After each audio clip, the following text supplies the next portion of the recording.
Exactly. It's very convenient timing, to be honest, for Downing Street. Of course, this Met Police investigation came out of the blue earlier this week, a few days ago, and there was initially confusion as to whether or not this would stop the publication of Sue Gray's report. At the start of this announcement, everyone was saying, well, Sue Gray's report could be delayed now for weeks, it could be delayed for months. And then this more nuanced take, oh, OK, they're going to go over it line by line, they're going to see which bits maybe need to be tweaked or whatever. And now, definitively, this morning, just an hour ago, the Metropolitan Police released this statement saying that the 8 gatherings, parties, whatever you want to call them, that occurred within Whitehall and Downing Street cannot be gone into in huge detail in this report. Now, Sue Gray now has a couple of options. Does she simply strip out the bits that refer to those parties? Does she delay publication of the report in its entirety? What goes on now is a very open question, and this could delay it yet further. Is the delay necessarily a bad thing? I mean, the suggestion, I suppose, is an indicator of how serious these allegations are. If the police are saying it could prejudice the legal investigation, then presumably there really is a sense that there was illegality and criminal activity here. I just want to read the Met statement that's come out this morning, just so that everybody's got it in full. It says, for the events the Met is investigating, we asked for minimal reference to be made in the Cabinet Office report. The Met did not ask for any limitations on other events in the report or for the report to be delayed, but we have had ongoing contact with the Cabinet Office, including on the content of the report, to avoid any prejudice to our investigation. We understand, as you say, it relates to that's from the Met. Parties. That's from the Met, yeah. And the interesting point here is that they don't want the investigation to be prejudiced.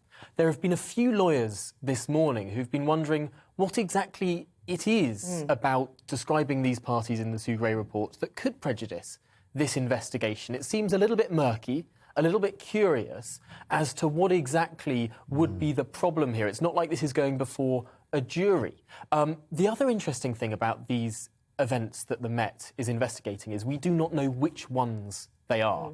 We've heard over a dozen, maybe up to 20 different allegations across government, but we don't know if the ones that the Met are investigating involve junior people or if they involve the Prime Minister. That is pretty much... There's two worlds colliding here, of course. There's the whole procedural thing about the police and what they've got to do to the letter of the law, and there's this whole political world that people just want answers to. And they've always said, I mean, particularly the opposition, are we going to get the report published in its entirety?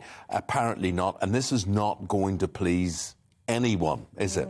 The interesting thing, I suppose, in all of this is whether or not by buying some more time for the Prime Minister, the conversation shifts. And there is some good news, a lot of good news floating around for this administration, not least the suggestion that the national insurance hike could be scrapped because borrowing has actually gone down. And the economy is growing faster than anyone had predicted. So the Prime Minister will be wanting to really build on that message to appease his backbenchers in the hope that actually this Met investigation could buy him some more time. That's certainly true. In the last few times the Prime Minister has been interviewed this week, he's been less than clear as to whether or not this national insurance hike will go ahead, this big hundreds of pounds worth of tax increases that are due to land this year on families and businesses. Well, the OBR has recently come out with new figures suggesting that actually the Treasury has about £13 billion more than it thought it did, because more people are in work, because the economy is growing faster than was expected.